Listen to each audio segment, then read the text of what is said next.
Hi folks, hello and welcome back to another video right here on the channel. So we are up to cartridge number 13 and we've got an interesting one today. We've got the Atari Lynx Collection. Now of course Evercade do have their own handheld, the EXP, so this would probably best be played on that. For technical purposes I've had to do it on the big TV and I will touch on that later on.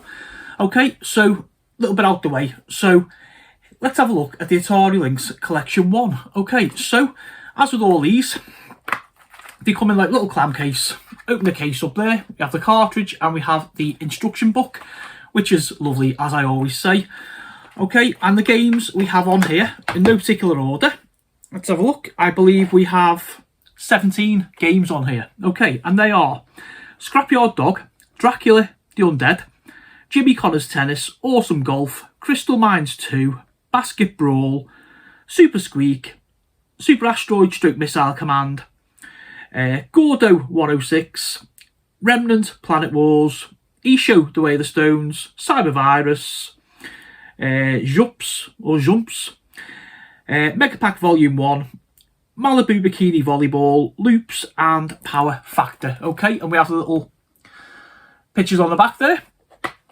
So let's open up and give our little history lesson like we always do. Okay, so it says about Songbird. So this is the main publisher behind this cartridge, even though all the games are for the Lynx. Okay, so Songbird Productions founder Carl Forhan was always an Atari fan in the making. He grew up with the Atari 2600 console and fondly remembered games of that era such as Asteroids and Pitfall, but in the early 1990s, time away at college and a new job meant he had all but left gaming behind. And we all. Then, with the growing popularity of the information superhighway, and a little thing called Usenet, he discovered a passionate set of Atari fans. A handful had even figured out how to hack then current Atari gaming systems, namely Atari Lynx. Soon thereafter, he received a homemade cable and custom cartridge that allowed him to download games to Lynx RAM, and he was hooked. In 1999, he published his very first independent Lynx and Atari Jaguar games, and Songbird Productions was born. Okay, now I didn't know that coming in. Okay, so what we'll do, there's a little bit about Atari. I'm not going to really read that because everybody knows Atari, don't they? Okay, massive in the industry. Okay, so I'm just going to show you the little manual and then we'll go down. Okay, so it says about the Atari Lynx. I'm going to give you a little bit about that, to be fair, because it is like the machine in question. 1989 was a big year. The world was changing and a portable gaming revolution was about to begin. Along with some other famous consoles, the Atari Lynx was introduced, and unlike its competitors, it offered a full-colour backlit display with 16-bit graphics and a wider screen ratio than other systems. Okay, so yeah, a little bit of background there. Okay, so we have Scrapyard Dog, Dracula and Jimmy Connors. The graphics are really nice on this system, you know, to be fair. Awesome Golf and Crystal Mines 2. Basket Brawl, Super Squeak, Asteroids and Missile Command and Gordo 106. 4 games covered on those pages. Remnant Planet Wars, Ishido Way of the Stones, Cybervirus and Jump, the final run. Again, another 4. You usually find that in these manuals because obviously, you know, they're going to go on forever if you have like a page a game, aren't they? Mega Pack Volume 1, Malibu Bikini Volleyball, Loops and Power Factor. And the usual, what else is available. Okay, folks, so I'm going to drop down to the TV. I'm going to show you 3 of my favourite games off the cart.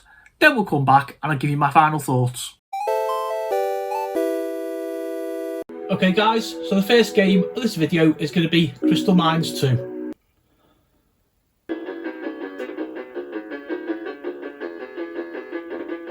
So it's a cracking little game. It's a little bit like Boulder Dash for those old enough to remember, but instead of controlling a little guy, we control a robot. So we've got to just use our gun to shoot through everywhere and go and collect these little stars or energy, whatever they are, and obviously avoid the monsters. Starts off quite easy, as all these games do, but a little bit trickier as you go on.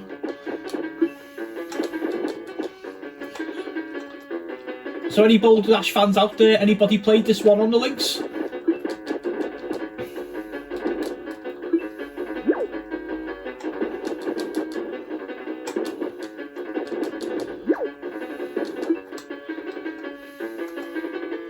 This is really, really addictive, just at like one more go, more so if you fail on like a level, you just want to get to like the end and just see like where you went wrong and, oh, just go along, find the exit. We're very lucky there, and then we go.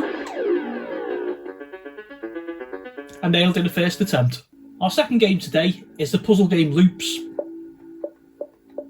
So this is absolutely brilliant. It's like a kind of cross between Tetris and like another kind of puzzle game where you just get pieces in like a confined area. You've got to basically rotate them to make little loops. Yeah, so really simple premise. One button basically rotates your piece and the other button places it. And we are trying to just make like a little sort of continuous loop. The bigger the loop, the higher the score. And it's one of these games that's got one of those real, just like another go, sides to it. It's easy as it starts off, but then the problem you start getting is it just gets more kind of, you never ever get that piece out that you want. Do you know what I mean? So yeah, I just messed up there, but hopefully you can see like what I'm trying to do here. Not very well, I might add. Okay, let's have a look. That might be a piece I need there. If I rotate that, yeah. So hopefully I can get like the one little corner that I want there, and at least show you what we're doing here. Okay. Yeah, I'm going to try and put this somewhere random because it really isn't going to help me right now. Or it would have helped me actually.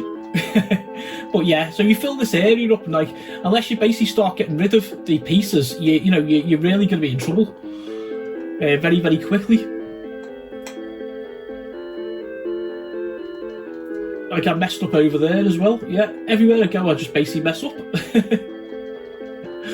Oh my word, I don't know. It's one of them, just leave Nick and puzzle games somewhere else at the door usually. Oh, now again they'll just sort of like decide just go and place themselves, so you continuously just trying to start again. And I know I'm completely faffing this one up here folks, I do apologise. I'm finding it hard to actually talk at the same time as trying to get done. I need you over there, don't, oh yeah, that'll do. Okay. Oh man, that was, yeah. This is really, really hard trying to play. I was playing it through last night just sort of like, to get like the idea of it and stuff, and I thought, oh, this would be really easy to make a video of. Unfortunately not. Is that the piece I need? It is there. Okay, so that's now disappeared, so at least man should show you something and give you a rough idea. I know like the exact piece I need now.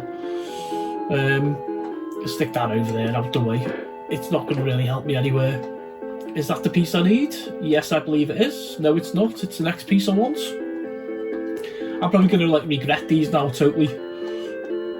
But there we go. We've completed another. Oh no, we haven't actually. We need. Yeah, I have actually lived to regret that. So what do you all think of this one anyway? You know, like me, like totally useless at puzzle games, or? Oh, I'm gonna have to just try and put that there and hope for the best. And another piece that comes out.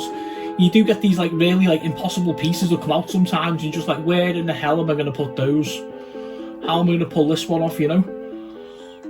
And obviously, if you run out of sort of space in the grid as well, then you are like you're knackered. Oh, we've got no, we haven't got one there. Darn. Or there either. Ah, lost that one.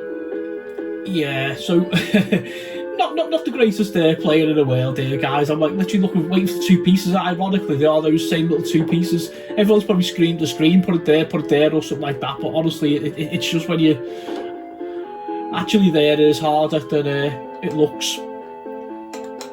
Okay, I think I'm knackered here, folks. To be fair, I just need one more little piece. If I can find somewhere just to put this here. Or you can actually, as a tactic, just leave it to actually go. Okay, so your score's in like the bottom left there, and you can see it's added up, and it really wasn't any good. I'm going to leave it there, folks, and then we'll go on to the last game of the day. And let's do the last one. So this is something a little bit different from the other two, and it's actually Scrapyard Dog. So we get a little bit of a story. Little boy happily playing in the junkyard. Bad dude comes along, grabs his dog, and we've got to go rescue him. So this is your basic, just throw things, jump, go along. I say the blocky nature, guys, is because I'm playing it on a VS and not... Great start. And not on an actual handheld, okay? So that one's on me. And we'll try and avoid this bird next time.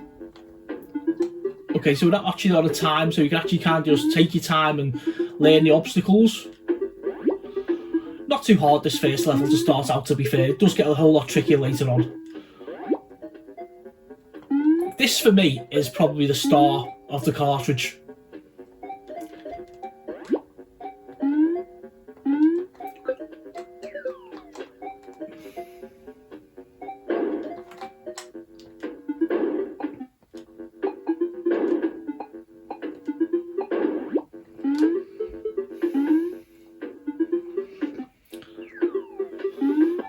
Oh yeah, and obviously you can't jump into the birds. Oh my word, let's see if we actually get across here and complete the first level. This is shocking.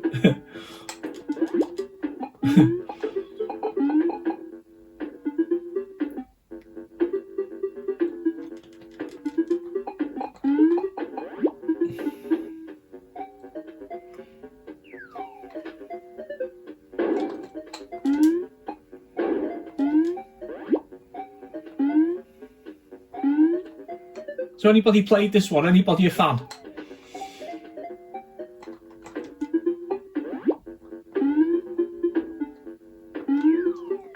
Oh, didn't learn, did I, before? Nearly end up getting killed by that bird again. My game playing skills aren't with me today, folks. The force has left me.